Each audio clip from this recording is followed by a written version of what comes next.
On to Chapter 9 today. Chapter 9 is called Bad Counsel. Elliot had always dreamt of flying in an aeroplane.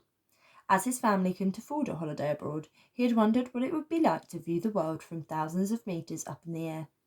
But after 5 minutes of flying by Constellation, Elliot swore his feet would never leave the ground again. He knew Virgo had saved his life, but now Elliot worried he was in danger of losing it again, as his body spun wildly, climbing ever higher in the blinding glare of Virgo's constellation. He felt like a sock in a tumble-dryer, a sock that was about to throw up its breakfast. Just as Elliot lost all sense of which end was up, his flight came to an abrupt halt. "What are you trying to do?" he began, before being dumped on a pile of surprisingly firm cloud as Virgo's constellation flowed elegantly down to reform as her physical self. "Ow! You didn't have to drop me." "You're lucky I didn't drop you halfway across the Aegean Sea," said Virgo, running her fingers through her long silver hair. "You're heavier than you look. And you're welcome, by the way." "You too," Elliot replied, trying dizzily to stand. "Where are we?" "This is Elysium," Virgo announced grandly. "Welcome to my home." His vision still a little blurred from the flight, Elliot took a moment to adjust to the sunlit scene. But when he did, he saw he was in the most perfectly beautiful place. The bright sunshine beamed down on the cloud meadow in which they stood, which was filled with fruit trees straining under laden branches. In the distance one way, Elliot could make out a flawless glass pyramid that sparkled on the horizon like a huge diamond. In the other direction, a river babbled along the edge of the clouds, dropping into a waterfall that shimmered with refracted rainbow light. "Wow," whispered Elliot as he took in the paradise before him. So there really were other worlds. He found the thought strangely comforting. "I'd better get to the council chamber," said Virgo, gesturing towards the pyramid. "They need to know what you did." "What I did?" Elliot exclaimed indignantly. "I saved your stupid shiny head, which wouldn't have been in danger if you hadn't set the prisoner free. I told you not to." Elliot knew that there was an excellent answer to that point. He just didn't have it right then. "Stay here," Virgo commanded. "You can't tell me what to do," said Elliot defiantly. "No mortal has ever been to Elysium," said Virgo. "I need to handle this delicate situation with my expert tact and diplomacy. So stay here, or I'll pick you up in my constellation and drop you on your curiously stubborn head."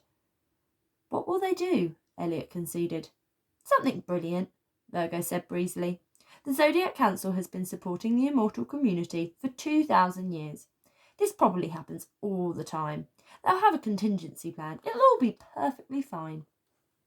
"You did what?" Pisces shrieked over the commotion in the chamber as the Zodiac Council erupted into outrage. "Well, it was all a bit of an accident," Virgo began, every eye in the room making her feel only 600 years old. "You see, Elliot wasn't supposed to be in the prison." "You weren't supposed to be in the prison," snapped Cancer. "You were supposed to be ordering paper clips." "I know, but—" Virgo couldn't quite find the words. She was finding it unusually difficult to make herself sound completely right. This wasn't going as perfectly as she'd hoped. "You are a young, inexperienced counsellor," yelled Ares, his curled horns unfurling in fury. "In one day, you've disobeyed express orders not to visit Earth, released prisoner 42, and missed the final stationery order deadline this month. Explain yourself." As Virgo tried to justify what had happened since she'd left Elysium, she spotted Elliot sneaking into the chamber and hiding behind a marble pillar. She had told him to wait outside. Was this mortal child incapable of following any rules? "Whatever happened," she started uncertainly, "I felt that the most sensible course of action was to return here immediately and file a full report. I used my initiative." "Shame you didn't use your brain," shouted Scorpio, accidentally squashing a banana into Leo's eye with his pincers. "Well, there's only one thing for it," said Pisces. "We have to follow protocol." There was a long pause as the council silently approved the decision. "Deny all knowledge," shouted Aquarius, raising his jug in salute. "Precisely," agreed Pisces. "Our official line is that we know nothing of prisoner 42's escape." "Excellent," said Libra, weighing 2 muffins on her scales. "And I table a motion that we all deny all knowledge of denying all knowledge." "Seconded," said Sagittarius, firing a pencil at a dartboard. "This council knows nothing." "Agreed," roared Leo. "After all, we have a reputation to uphold as the council that knows nothing about anything." "Sounds like an excellent course of action," said Virgo, relieved that the situation was back under control. "I'm sure it's of no consequence. After all, how dangerous can this Thanatos be?" "Ooh, chocolate muffins." The air was nearly sucked out of the chamber as the councillors gasped as one. "What did you say?" boomed Taurus. "I said chocolate muffins, although I really must cut down," said Virgo. "Now, about our paperclip supplier." "Thanatos?" said Capricorn, her horns pricked in anticipation. "Where did you hear that?" "Oh, it was nothing, just the prisoner's name," sighed Virgo, thumbing a stationery catalogue. "He is obviously suboptimal, claims to be the king of the demons, more like the king of the dodos." "You must be mistaken," said Pisces dismissively. "Clearly your incompetence extends to your hearing." Virgo knew she should leave well enough alone. She had escaped serious reprimand, and the whole matter could now be put behind her. But being right was far more important. "So, Pisces, pardon me, but my hearing is perfect," she ventured. "The prisoner clearly stated his name was Thanatos." "That's impossible," said the Gemini twins condescendingly. "Why?" said Virgo. "Because, child," said Pisces, "Thanatos has been dead for over 2,000 years." "He seemed thoroughly alive this morning," said Virgo. "Who is he?" "Haven't you studied our history?" asked Aquarius. Yes, of course," said Virgo, finding it strange to say something that wasn't actually true. Elliot's head poked round the pillar. Virgo mouthed to him to move out of sight, but he replied with a mortal hand gesture that she didn't entirely understand. "Thanatos was... Whatever are you doing, child?" asked Pisces, noticing Virgo's strange head movements as she communicated with Elliot. Nothing, just some exercises," she replied, noting it was slightly easier to say something untrue this time. "As I was saying, Thanatos was the king of the demons," explained Pisces. "You know that at least." "Of course I do," said Virgo, embracing this curious new skill. She had no idea what Pisces was talking about. In all her years on the Zodiac Council, she'd barely been allowed to finish a sentence, let alone ask a question. For the first time, she realised this could have been an advantage. "That's right, it's all coming back now," she said. "Thanatos was the son of Erebus, demon of darkness," said Capricorn. "When Zeus became king of the gods, he made his best friend Erebus the king of the demons." "Absolutely, Erebus," said Virgo authoritatively. "Wasn't he the one who repaid Zeus's kindness by trying to overthrow him?" snorted Taurus. "Erebus wanted to rule the world himself, but he was no match for the king of the gods. Zeus took his Cardia and slew him in noble combat." "Of course," said Virgo, "but then..." "Thanatos took his father's place as demon king. Years later he too craved Zeus's power, so he challenged him," said Sagittarius. "But like father, like son, he was unequal to the task. Zeus killed him too." "Absolutely," said Virgo. "And so..." "The only trace that remains of Thanatos is his Chaos Stones," said Leo.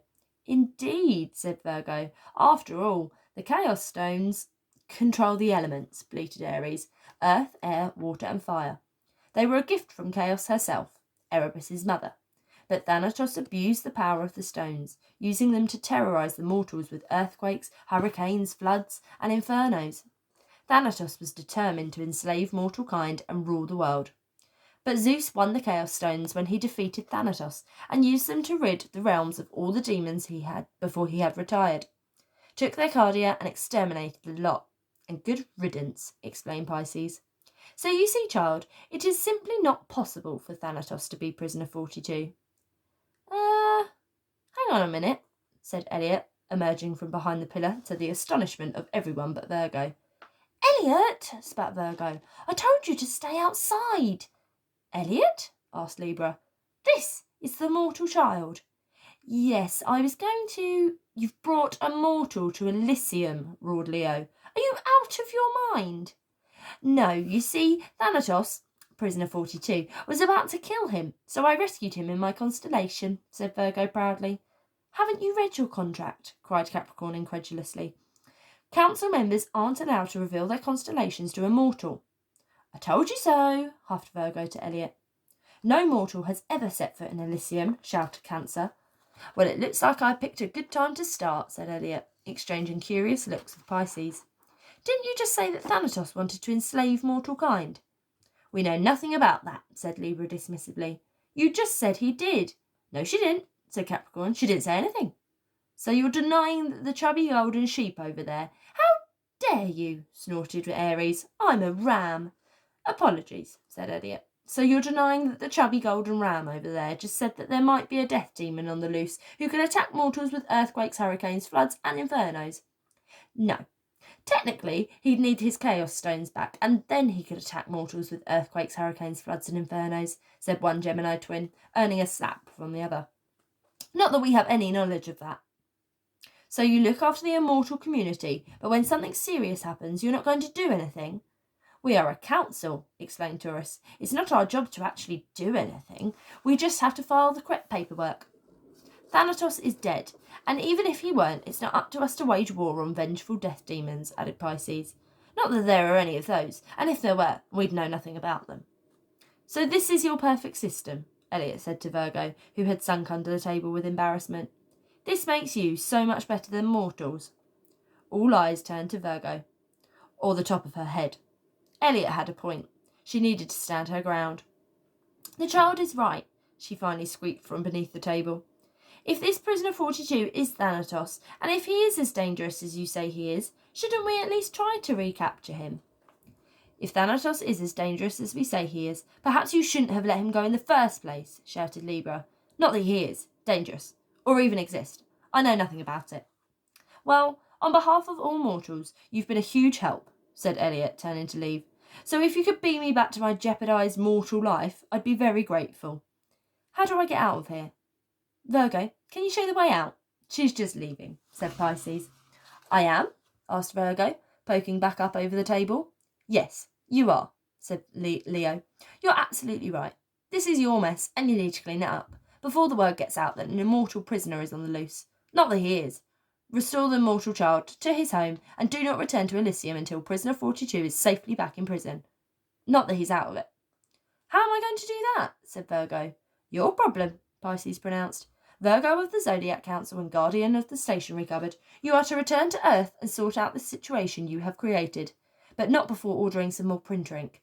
To ensure you cannot risk any further exposure of the immortal world, the Council hereby forbids you from using any of your constellation powers on pain of suspension.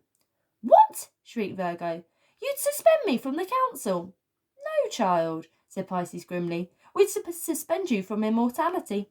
You could lose your cardia for this. But you can't do that. I won't let you, yelled Virgo, clutching the necklace at her throat. Yes we can, and yes we will, said Cancer, pulling a huge leather-bound volume from the bookshelf with her pincers.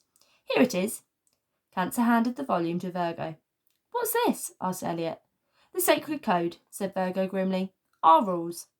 During the reign of the Olympians, certain immortal behaviours were getting a little excessive, said Aquarius.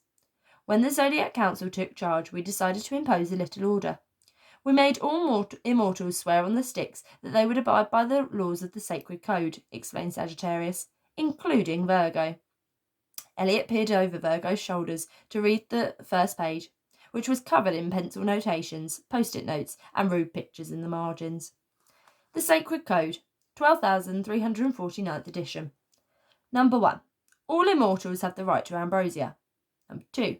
Immortals cannot break immortal laws. Number 3. Immortals cannot herd giraffes on a Tuesday. 4. Immortals cannot keep mortal money. 5. Immortals cannot wear socks with sandals. 6. Immortals cannot break an oath. And 7. Immortals cannot push cotton buds too far into their ears. All rules subject to change with any or no notice. Turn to page 4,329, said Cancer smugly. Virgo leafed through thousands more pages of rules and read out loud. Rule 985. The Zodiac Council reserves the right to confiscate the cardia from any immortal who behaves like a proper donut. You see, said Pisces, so there you have it. Virgo, your task is clear. Recapture the prisoner without your constellation powers, or you will lose your immortality forever. Ooh, she's in a bit of trouble.